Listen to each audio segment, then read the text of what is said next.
Thyroid gland लिया। Thyroid gland क्या होता है?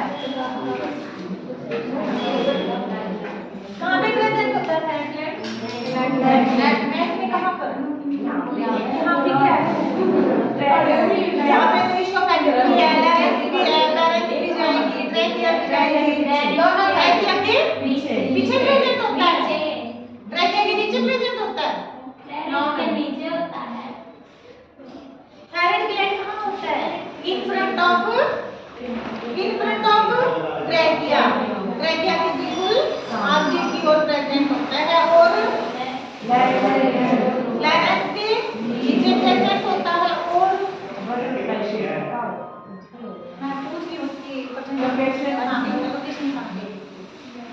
ट्रैकिया के सामने प्रेजेंट होगा। इसके दो लोब होते हैं तो ट्रैकिया की दोनों साइड में, ट्रैकिया बीच में है तो इसकी दोनों साइड में इसके लोब प्रेजेंट होते हैं, लेफ्ट एंड राइट दोनों साइड में प्रेजेंट होते हैं तो उसको बोलते हैं लैटरल। क्या बोलेंगे इसको? लैटरल, मतलब ये दोनों साइड में लैटरल।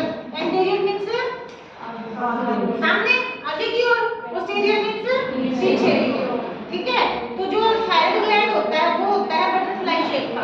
कैसा होता है? बटरफ्लाई शेप का। बटरफ्लाई कैसी होती है ना, तो बटरफ्लाई के कितने लोब हो गए? दो लोब हो गए। दो लोब हो गए तो क्या हो गया? यहाँ पे ऐसे प्रेजेंट है तो बीच में क्या प्रेजेंट है? ट्रैकिया। ठीक है, और इसको डिवाइड करने का काम कौन करता है? स्टमक। क्या प्रेजेंट होता है? स्टमक प्रेजेंट होता है। कितने ग्राम का होता है ये? थायराइड ग्लैंड 30 ग्राम का एवरेज है इसकी, 30 to 50 एवरेज है इसकी। ठीक है, 30 ग्राम का होता है। और कौन से सेल्स इसके अंदर प्रेजेंट होते हैं? थायराइड ग्लैंड के अंदर एपिथेलियल सेल्स प्रेजेंट होते हैं जो क्यूबॉइडल शेप के होते हैं। क्यूबॉइडल मींस जो क्यूब शेप के सेल होते हैं। ठीक है, इनके अंदर छोटे-छोटे फॉलिकल्स प्रेजेंट होते हैं। और थायराइड ग्लैंड क्या काम करता है? थायराइड ग्लैंड क्या काम करेगा? हार्मोन्स की सिक्रेशन। अब ग्लैंड बढ़ रहे हैं तो ग्लैंड ने तो एक ही काम किया था, हार्मोन को मेंटेन करने को, हार्मोन को सीक्रेट करने को, उनको रिलीज करने को, उनको इनहिबिट करने का। ठीक है, तो ये कहां से रिलीज हो रहा है? एंटीरियर पिट्यूटरी ग्लैंड से। Anterior pituitary gland thyroid gland के अंदर जो फॉलिकल्स प्रेजेंट होते हैं उनको स्टिमुलेट करेगा। स्टिमुलेट करेगा तो क्या करेगा? फिर ब्लड के अंदर अगर थायराइड का लेवल कम है, T3 हार्मोन्स होते हैं उनका लेवल अगर कम है तो मैसेज जाएगा एंटीरियर पिट्यूटरी ग्लैंड को, हमारे ब्रेन को मैसेज जाएगा। ब्रेन क्या काम करेगा? फिर जो ये फॉलिकल्स होते हैं उनको स्टिमुलेशन करेगा तो वो रिलीज करेंगे, वो बनाएंगे हार्मोन्स को, T3 और T4 हार्मोन्स को बनाएंगे और बन गए तो उनको ब्लड स्ट्रीम के अंदर एंटर करवा देंगे। और ब्लड स्ट्रीम के अंदर एंटर हो गया तो क्या हो जाएगा? नॉर्मल लेवल आ जाएगा। ठीक है, समझ आ गया इसका?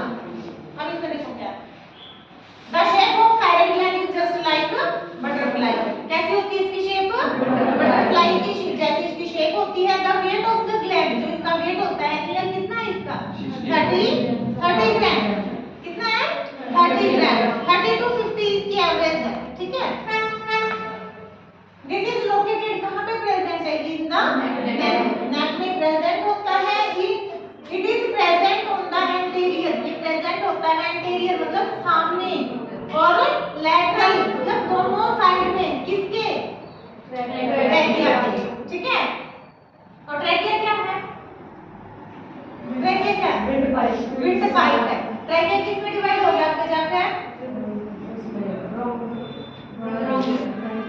ट्रैकिया है जिसको सांप की नली बोलते हैं हिंदी में। ठीक है, विंडपाइप जो होती है वो यहाँ तक जाके थोरेसिक कैविटी में जाने के बाद वो 2 पार्ट में डिवाइड हो जाती है, लेफ्ट और राइट दोनों साइड में डिवाइड होने के बाद फिर उसमें क्या है? इसके लंग्स प्रेजेंट है। तो जो एयर पास होके जाती है वो ट्रैकिया के थ्रू कहाँ जाएगी? लंग्स में जाएगी।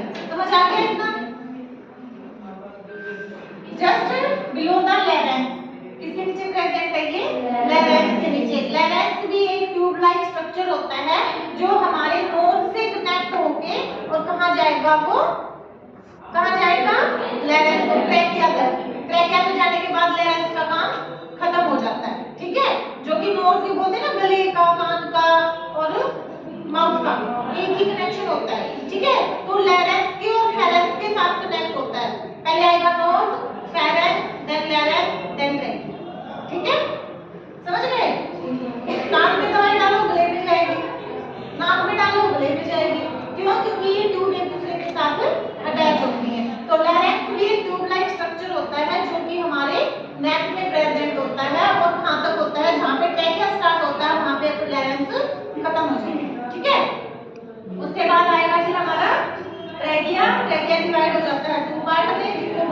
ब्रोंकियो, फिर ब्रोंकाई डिवाइड हो जाती है और भी अदर पार्ट में, ठीक है, बहुत सारी छोटी छोटी डिवाइड हो जाती है, उसको बोलते हैं ब्रोंक्यूल्स, ठीक है। ब्रोंक्यूल्स आगे जाके और छोटे छोटे पार्ट में डिवाइड हो जाती है, ब्लूम लाइक स्ट्रक्चर क्लस्टर की फॉर्म में बनाएंगे, जैसे क्लस्टर कुछ होता है ना वैसी फॉर्म बनेगी, और वो फॉर्म क्या बोलेंगे फिर एल्वेओलाई, जो कि हमारे लंग्स की फंक्शनल यूनिट होती है। क्या होती है? फंक्शनल यूनिट होती है लंग्स की एल्वेओलाई, ठीक है। एल्वेओलाई ही गैस को एक्सचेंज करने में हेल्प करती है, ऑक्सीजन को लेगी और उसको बाहर निकालेगी, उन्हीं के अंदर सारी प्रोसीजर चलती है, समझ रहे? क्लियर है इतना? अब इसके अंदर देखो, इट प्रेजेंट, जो ट्रैकिया प्रेजेंट होता है कहां पे प्रेजेंट होता है, कौन से लेवल पे जाएगा वो? Fifth, sixth, seventh cervical vertebra और फर्स्ट थोरैसिक वर्टिब्रा, ठीक है। मैंने आपको बताया था 7 सर्वाइकल होती हैं, 12 थोरैसिक होती हैं। जो हमारी नेक में स्टार्ट होता है बोलते हैं सर्वाइकल हो गया, तो सर्वाइकल पीछे क्या है, हमारी रीढ़ की हड्डी होती है, स्पाइनल कॉर्ड होती है, तो स्पाइनल कॉर्ड को डिवाइड करते हैं हम अलग अलग पार्ट में। सबसे पहले यहाँ बैक से स्टार्ट हो जाता है, उसको बोलते हैं सर्वाइकल। सर्वाइकल कितनी होती है? 7 होती है, ठीक है। तो जो हमारा ये क्या बोलते हैं थायराइड ग्लैंड, ठीक है, थायराइड ग्लैंड कहाँ पे प्रेजेंट है? 5th, 6th, 7th, ठीक है, ये कंटिन्यू है, 7 लास्ट होगी, और क्या स्टार्ट हो जाती है फिर आगे थोरैसिक स्टार्ट हो जाती है, ठीक है। तो वहां पे पहली थोरैसिक, तो इतने एरिया में क्या प्रेजेंट है हमारा थायराइड ग्लैंड प्रेजेंट है, समझ आ गया? कोई डाउट हो तो पूछ लेना, नहीं आप बात ना करें। First thoracic vertebra there are the 2 lobe, ठीक है, थायराइड ग्लैंड के 2 लोब होते हैं, और थायराइड ग्लैंड कवर होता है किसके साथ? फाइब्रस टिश्यू के साथ, ठीक है, जो इसकी कवरिंग का काम करते हैं ना उसको बोलते हैं फाइब्रस टिश्यू, समझ गए? ए मास ऑफ टिश्यू, जो टिश्यू होता है क्या होता है? एक मास की फॉर्मेशन का होता है, कनेक्ट द लोब, लोब के साथ कनेक्ट होता है, जिसको बोलते हैं स्टमक पार्ट। जैसे हमारा थायराइड ग्लैंड ऐसे बना है बटरफ्लाई शेप का, ऐसे बना है, तो बीच में जो मास फॉर्मेशन आएगी ना इसको बोलते हैं हम स्टमक, जो थायराइड ग्लैंड को 2 पार्ट में डिवाइड करने का काम करती है। अब इसको एक करेंगे तो ये हो जाएगी, लोब बना इसमें? लोब नहीं बना, लोब कैसे बनता है? जब ये डिवाइड हो, तो इनको डिवाइड करने का काम किसने किया? स्टमक, ठीक है। तो बीच में जो इसका डिवीजन कर रहा है ना उसको बोलते हैं स्टमक, समझ गए? The lobe of the pyramidal shape, और ये लोब कैसे होती है? पिरामिडल, यानी कि जैसे बटरफ्लाई की आपने वो देखी होंगी, क्या बोलते हैं उसको, जिससे बनती है, ठीक है, ठीक है। तो बटरफ्लाई की शेप कैसी होती है वैसे, तो ये जो बटरफ्लाई की शेप होती है ना, जो इसके पंख होते हैं वो कैसे होंगे? हमारे पिरामिडल शेप, यानी कि थोड़ा थोड़ा ट्रायंगल की शेप आएगी, ठीक है। दिस में भी द एक्सटेंड टुवर्ड स्टमक, और नीचे की साइड जाते हुए क्या करेगी? वो स्टमक से कनेक्ट हो जाएगी, ठीक है। The blood supply to the gland is high, मैंने आपको जब थायराइड ग्लैंड स्टार्टिंग में पढ़ाया था तो मैंने बताया था थायराइड ग्लैंड के अंदर सबसे ज्यादा हाई ब्लड सप्लाई होती है, ठीक है। सारे जितने भी ग्लैंड है ना सबसे ज्यादा हाई ब्लड सप्लाई कहाँ होगी? हमारे नेक के अंदर, क्योंकि जितनी भी मेजर आर्टरी है, मेजर वेन है, वो सारी हमारे ब्रेन को जाती है, और ब्रेन को ब्लड सप्लाई कर रही है, तो सबसे ज्यादा ब्लड सप्लाई हमारी कहाँ हो रही है? ब्रेन को, और कहाँ से पास होती हुई है? वो हमारे नेक से, ठीक है। तो थायराइड ग्लैंड के अंदर सबसे ज्यादा हमें क्या होगा? ब्लड सप्लाई, अब सुपीरियर एंड इंफीरियर आर्टरी को कनेक्ट होता है, यहाँ पे हमारी सुपीरियर ऊपर भी जा रही है, और ऊपर से नीचे की ओर जो आती है ना, ऊपर जो जाएंगे उसको बोलेंगे सुपीरियर, ठीक है। जो ऊपर की साइड गई उसको बोलेंगे सुपीरियर, जो ऊपर की साइड प्रेजेंट होता है, और जो नीचे की साइड आएगा उसको बोलेंगे इंफीरियर। क्या बोलते हैं उसको? इंफीरियर बोलते हैं, ठीक है। तो जितनी भी हमारी मेजर आर्टरी है, मेजर वेन है, यहीं से ऊपर जा रही होगी, यहीं से इंफीरियर को क्रॉस कर रही है, ठीक है। तो इसलिए सारा ब्लड का आना जाना यहीं पे है, तो ये हमारा मेजर कनेक्शन होता है आर्टरी का और वेन का, ठीक है, यहीं से क्रॉस होके जाएंगे। क्लियर है इतना? The manage return is by the thyroid vein, अब पास किसको हो रहा है? लेके कौन आता है? हमारा आर्टरी, और लेके कौन जाएगा फिर उसको? वेन लेके जाती है। ब्लड सप्लाई एक तो लेके आ रही है और ये सर्कल को जा रही है, ठीक है। जो हार्ट से निकली है वो उसको बोलेंगे आर्टरी, ठीक है, आर्टरी होती है, और जो ब्रेन से वापस ब्लड को हमारे नीचे की ओर पास करती है बॉडी को, उसको बोलते हैं वेन, ठीक है। तो जो थायराइड ग्लैंड को ब्लड सप्लाई हो रही है वो किसके थ्रू हो रही है? फिर वेन के थ्रू, क्योंकि वो उसको क्या दिया होता है? समझ गए?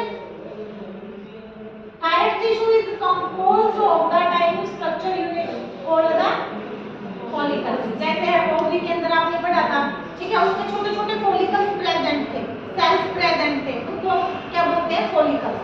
ऐसे ही हमारे थायराइड के अंदर भी क्या होते हैं, स्मॉल लाइक स्ट्रक्चर होता है जिसको बोलते हैं हम follicles.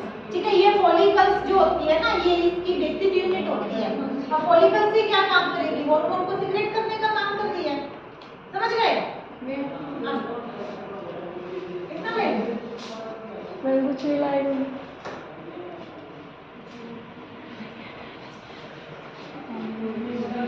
thyroid gland is composed of tiny structure unit called the follicles. follicles बोलेंगे each follicle, हर एक follicles में क्या present है, made up of simple cuboidal tissue. Tissue आपने पढ़ा है, ठीक है? तो simple cuboidal tissue से मिलकर ये सारे follicles क्या होते हैं, बने हैं, समझ गए? This is present और ये टिश्यू के अंदर क्या present है, छोटे छोटे granules present होते हैं, छोटे छोटे दाने present होते हैं, और इन दोनों के granules के अंदर क्या present होता है, फ्लूइड प्रेजेंट होता है। ठीक है, जिसको हम क्या बोलते हैं, उस फ्लूइड को थायराइड फ्लूइड। हर बॉडी में हर जगह पे फ्लूइड प्रेजेंट होता है, लेकिन जहां पे भी वो फ्लूइड प्रेजेंट होगा उसका नाम चेंज हो जाएगा।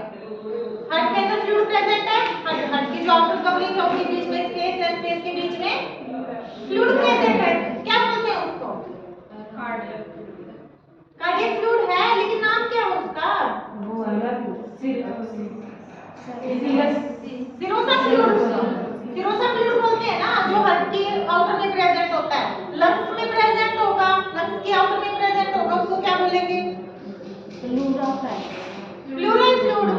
प्लूरा कैविटी है तो प्लूरल फ्लूइड हो गया वहां पे, ठीक है? तो इसमें जो फ्लूइड प्रेजेंट है उसको क्या बोलेंगे, थायराइड कोलाइड फ्लूइड। क्या बोलेंगे?